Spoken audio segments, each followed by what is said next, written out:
एक जंगल में वीरू और बंटी नाम के दो रंगीन शेर रहा करते थे। वह दोनों बहुत ताकतवर और बिल्कुल निडर थे। उन दोनों भाइयों में वीरू शेर एकदम रहमदिल और समझदार था, परंतु वहीं उसका छोटा भाई बंटी थोड़ा घमंडी और चालाक था।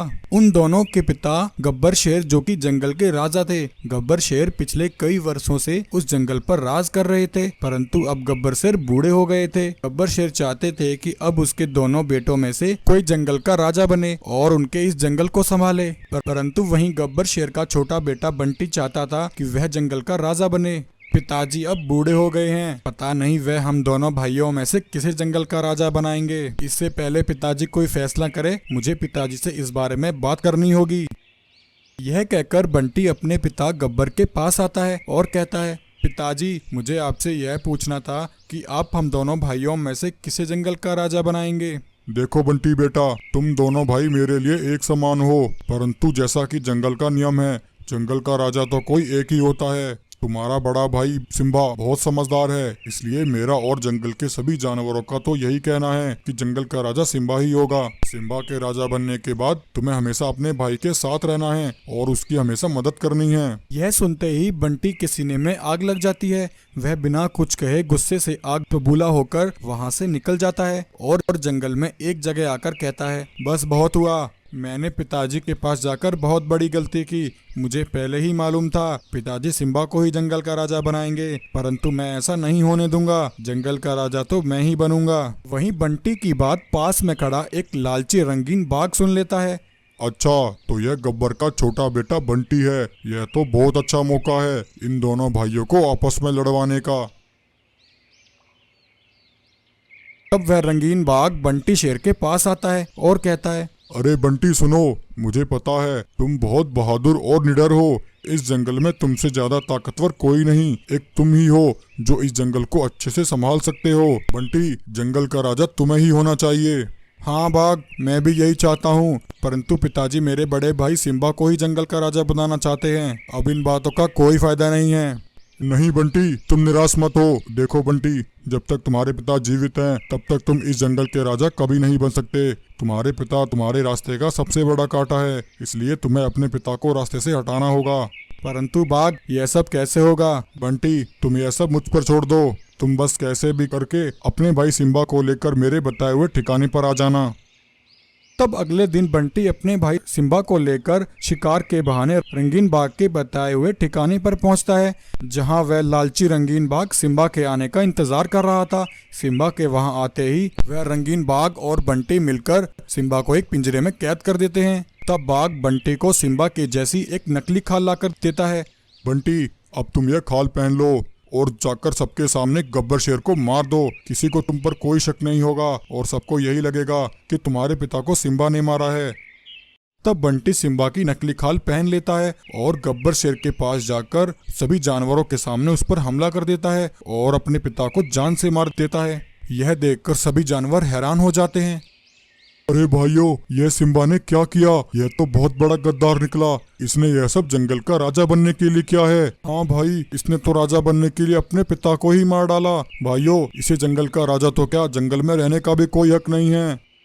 तब बंटी जंगल का राजा बन जाता है, परंतु बंटी इस बात से अनजान था कि यह सब उस रंगीन बाघ की एक चाल थी। भाइयों, आखिर हमारा प्लान कामयाब रहा। हमारा सबसे बड़ा दुश्मन गब्बर शेर अब इस दुनिया में नहीं रहा। बंटी और सिम्बा एक दूसरे के दुश्मन बन चुके हैं। यही मौका है, उस बंटी को मारकर हम उसके जंगल पर कब्जा कर लेंगे। उधर सिम्बा के पास एक जादुई दरवाजा उतरता है, जिसमें से एक सफेद शेर बाहर आता है। सफेद शेर सिम्बा से कहता है, सुनो सिम्बा, तुम्हारे भाई बंटी ने तुम्हारी नकली खाल पहनकर तुम्हारे पिता गब्बर को मार डाला है और यह सब उस लालची बाघ ने कराया है। तो वह बाघ बहुत ही चालाक है।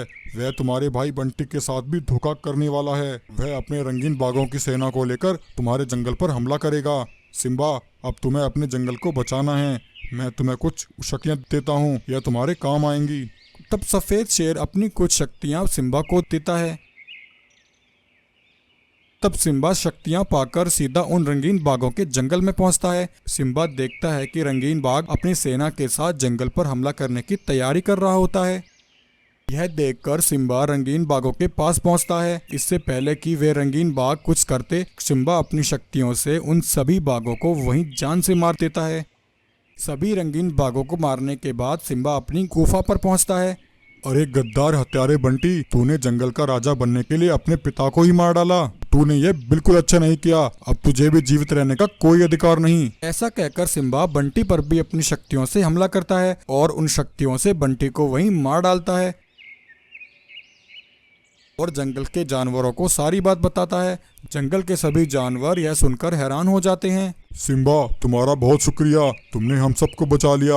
आज से तुम इस जंगल के राजा हो। तब सभी जानवर मिलकर सिम्बा को जंगल का राजा बना देते हैं और फिर सिम्बा हंसी खुशी फिर से जंगल में रहने लगता है। एक जंगल में दो जुड़वा शेर भाई बंटी और वीरू रहा करते थे। उन दोनों में आपस में बड़ा ही प्रेम था। वह दोनों देखने में एक जैसे ही थे। दोनों एकदम दूध की तरह सफेद थे और दोनों बड़े ही बहादुर थे। जंगल में जब भी कोई मुसीबत आती तो दोनों भाई एक साथ मिलकर उस मुसीबत का सामना करते और जंगल के जानवरों की रक्षा किया करते थे। जंगल के सभी जानवर सुख शांति से बड़े मजे से रह रहे थे। ऐसे ही काफी समय बीत गया, लेकिन जंगल की वह शांति केवल कुछ ही समय के लिए थी, क्योंकि उनके जंगल में एक लालची खुखार बाघ आ चुका था। दरअसल वह बाघ पास वाले जंगल में अपने जासूस चीता के साथ रहता था।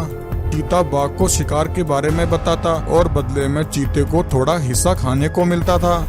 ऐसे ही एक बार जासूस चीता भागता हुआ अपने मालिक बाघ के पास आता है और कहता है, मालिक, आज मैं आपके लिए बहुत अच्छी खबर लाया हूँ। मालिक, आज मैं पास वाले जंगल में गया था। उस जंगल में बहुत मोटे ताजे जानवर हैं। अगर हम उनका शिकार कर लेंगे तो कई दिनों तक हमें शिकार तलाश करने की जरूरत नहीं पड़ेगी महाराज। अरे वाह चीता, यह तो तुमने बहुत अच्छी खबर सुनाई है। मुझसे तो अब इंतजार नहीं हो रहा। परंतु मालिक, एक समस्या है। भेड़िया, बताओ ऐसी कौन सी समस्या है? दरअसल महाराज, उस जंगल के मालिक दो शेर भाई हैं। उन दोनों में बहुत ही प्रेम है और वह दोनों बहुत बहादुर हैं। पहले हमें कैसे भी करके उन दोनों भाइयों को रास्ते से हटाना होगा। चीता, यह तो तुम्हारे बाएं हाथ का खेल है। चलो चल कर देखते हैं। तब चीता और बाघ दोनों जंगल में आ जाते हैं और देखते हैं कि दोनों शेर भाइयों ने सभी जानवरों को इकट्ठा करके एक सभा आयोजित की होती है। मेरे भाइयों, मेरी बात ध्यान से सुनो। मैं कुछ समय के लिए एक जरूरी काम से पास वाले जंगल में जा रहा हूँ, इसलिए जब तक मैं वापस नहीं आऊँ तब तक मेरा भाई बंटी इस जंगल को संभालेगा। यह सुनकर चीता मन ही मन खुश होता है। अरे मालिक, अब तो हमारा काम और भी आसान हो गया। अब आप देखिए मैं कैसे इन दोनों भाइयों को बेवकूफ बनाता हूँ। तब सिम्बा जरूरी काम से पास वाले जंगल में चला जाता है। तब रास्ते में उसे चीता और बाघ मिलते हैं। महाराज, हमने आपके जंगल का बड़ा नाम सुना है, इसलिए हम यहाँ आपके जंगल में आए हैं। हम दोनों आपके जंगल के जानवरों के साथ कुछ दिन बिताना चाहते हैं महाराज, अगर आपकी इजाजत हो तो। हाँ हाँ, क्यों नहीं। मेरे जंगल में आप दोनों का स्वागत है भाइयों। आप जितना चाहो उतना समय तक यहाँ रह सकते हो। आपका बहुत बहुत शुक्रिया महाराज, जो आपने हमें यहाँ रहने की इजाजत दी। तब चीता और बाघ दोनों मजे से जंगल में रहने लगते हैं और अगले ही दिन वह दोनों एक प्लान बनाते हैं और प्लान के हिसाब से चीता भागता हुआ बंटी शेर के पास आता है और कहता है, महाराज, मैं अभी पास के जंगल से आ रहा हूँ। मैंने वहाँ देखा कि कुछ आतंकी बाघों ने तुम्हारे भाई वीरू को कैद कर रखा है। वह बहुत ही मुश्किल में है महाराज, आप जल्दी से कुछ कीजिए। अरे चीता, यह तुम क्या कह रहे हो? मेरा भाई मुसीबत में है, मैं अभी जाकर देखता हूँ। जब बंटी यह सब सुनता है तो उससे अपने भाई के लिए रुका नहीं जाता और वह बिना सोचे समझे अब जंगल से चला जाता है। तब पीछे से चीता और बाघ सभी जंगल के जानवरों को इकट्ठा करते हैं और कहते हैं, भाइयों, मेरी बात ध्यान से सुनो। तुम्हारे जंगल के वे दोनों जुड़वा भाई इस जंगल को छोड़कर भाग गए हैं, इसलिए आज से इस जंगल का राजा मैं हूँ और यह चीता मेरा सेवक है।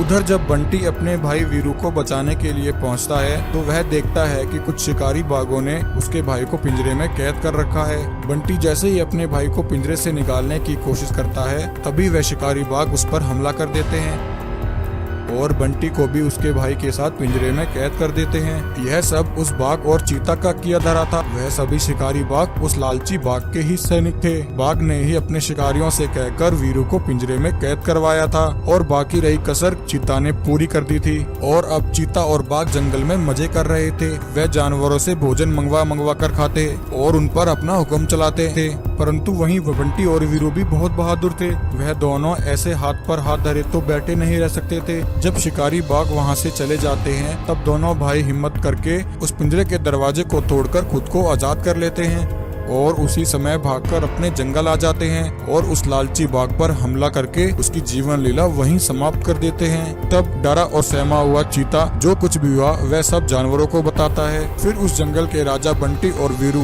दोनों शेर भाई चीता को सजा सुनाते हैं और उसे उसी पिंजरे में कैद कर देते हैं और खुशी खुशी फिर से अपने जंगल में रहने लगते हैं। एक जंगल में 3 रंगीन शेर रहा करते थे। उन तीनों शेरों में एक शेर का रंग सफेद, एक का रंग हरा और एक नीले रंग का शेर था। वह तीनों रंगीन शेर बहुत शांत मिजाज के थे। वह एक दूसरे के साथ कभी भी झगड़ा नहीं करते थे और एक साथ मिलकर अपने जंगल के सभी जानवरों की रक्षा करते थे और जंगल में बड़े मजे से रह रहे थे।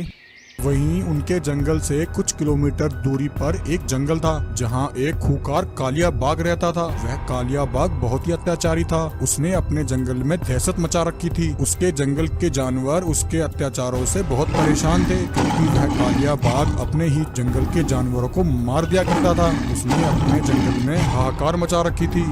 एक दिन ऐसा आया कि उसके जंगल में एक भी जानवर नहीं बचा क्योंकि उस जालिम बाघ ने एक एक करके सभी जंगल के जानवरों को मार दिया था। अब भूख से परेशान वह कालिया बाघ शिकार की तलाश में जंगल में भटक रहा था परंतु उसे कोई जानवर नहीं दिखा। परेशान होकर कालिया बाघ कहता है, अरे यह क्या, मेरे जंगल में कोई जानवर नहीं बचा। अब मेरा पेट कैसे भरेगा। अब मेरा इस जंगल में रहने का कोई फायदा नहीं है। अगर मैं इस जंगल में रहा तो यहाँ भूखा ही मर जाऊंगा। इतना कहकर वह कालिया बाघ वहाँ से निकलता है और चलते चलते रंगीन शेरों के जंगल में आ जाता है। वहाँ आकर वह जालिम बाघ हरे रंग के शेर का शिकार कर लेता है और उसे जान से मार डालता है।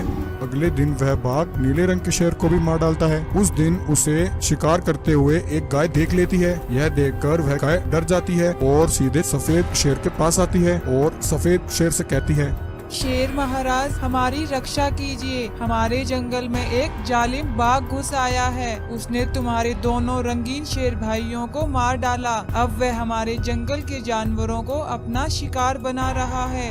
अरे गाय, यह तुम क्या कह रही हो। उस बाघ ने मेरे दोनों भाइयों को मार डाला। मैं उस बाघ को नहीं छोड़ूंगा। मैं उसे जान से मार दूंगा। यह कहकर सफेद शेर उस कालिया बाघ के पास आ जाता है। अरे जालिम हत्यारे बाघ, तूने मेरे दोनों भाइयों की हत्या कर दी। मैं तुझे नहीं छोड़ूंगा। इतना कहकर सफेद शेर उस पर हमला करता है परंतु जालिम बाघ बहुत अधिक शक्तिशाली था। वह सफेद शेर पर हमला करके उसे बहुत बुरी तरह जख्मी कर देता है। सफेद शेर बड़ी मुश्किल से अपनी जान बचाकर वहाँ से भागता है और चलते चलते एक पेड़ के पास आकर रुक जाता है और कहता है, हे भगवान, अब मैं क्या करूं। मैं उस जालिम बाघ से अपने जंगल के जानवरों की रक्षा कैसे करूं। उस जालिम बाघ ने मेरे दोनों भाइयों को मार डाला। मैं अकेला उसका सामना कैसे करूं। तभी सफेद शेर के सामने एक जादुई दरवाजा आसमान से जंगल में उतरता है और उस दरवाजे में से एक सोने का शेर बाहर आता है। वह गोल्डन शेर सफेद शेर के पास आता है और कहता है, सफेद शेर, मुझे तुम्हारी परेशानी का कारण मालूम है। मुझे पता है उस जालिम बाघ ने तुम्हारे दोनों भाइयों को मार डाला है। गोल्डन शेर, मैं बहुत बेबस और लाचार हूँ। मैं उस बाघ का सामना नहीं कर सकता। हाँ सफेद शेर, वह जालिम कालिया बाघ बहुत ही शक्तिशाली है। तुम ऐसे उसका सामना नहीं कर सकते। मैं तुम्हें यहाँ उस अत्याचारी बाघ से बचाने के लिए ही आया हूँ। तुम्हारे पिता गब्बर शेर मेरे बहुत अच्छे मित्र थे। तुम उस समय बहुत छोटे थे। तब एक दिन तुम्हारे पिता ने मेरी जान बचाई थी। तुम्हारे पिता का मुझ पर बहुत बड़ा एहसान है। सफेद शेर, तुम इसी समय अपने जंगल के सभी जानवरों को लेकर काली पहाड़ी के पीछे चले जाओ। वहाँ तुम्हें एक विशाल लंबे पैर वाला शेर दिखाई देगा जिसके आगे लंबी सीढ़ियाँ लगी होंगी। तुम सभी जानवरों को लेकर उन सीढ़ियों के रास्ते उस लंबे पैर वाले शेर के अंदर चले जाना। वह स्थान बहुत ही सुरक्षित है। इससे पहले कि वह जालिम बाघ तुम्हें नुकसान पहुँचाए, जल्दी से जाकर वहाँ छिप जाओ। गोल्डन शेर की बात सुनकर सफेद शेर जंगल के सभी जानवरों को लेकर काली पहाड़ी के पास आ जाता है जहाँ वह विशाल गोल्डन लंबे पैर वाला शेर खड़ा होता है। तो सफेद शेर सभी जानवरों को लेकर उस विशाल लंबे पैर वाले शेर के अंदर चला जाता है। तभी वह जालिम बाघ सभी जानवरों को उस लंबे पैर वाले शेर के अंदर जाते हुए देख लेता है। कालिया बाघ जानवरों के पीछे भागता है परंतु उसके वहाँ पहुँचते ही वह जादुई सीढ़ियाँ वहाँ से गायब हो जाती हैं और सफेद शेर सभी जानवरों के साथ सुरक्षित उस लंबे पैर वाले शेर घर के अंदर पहुँच जाता है और सभी जानवरों को उस कालिया बाघ से बचा लेता है।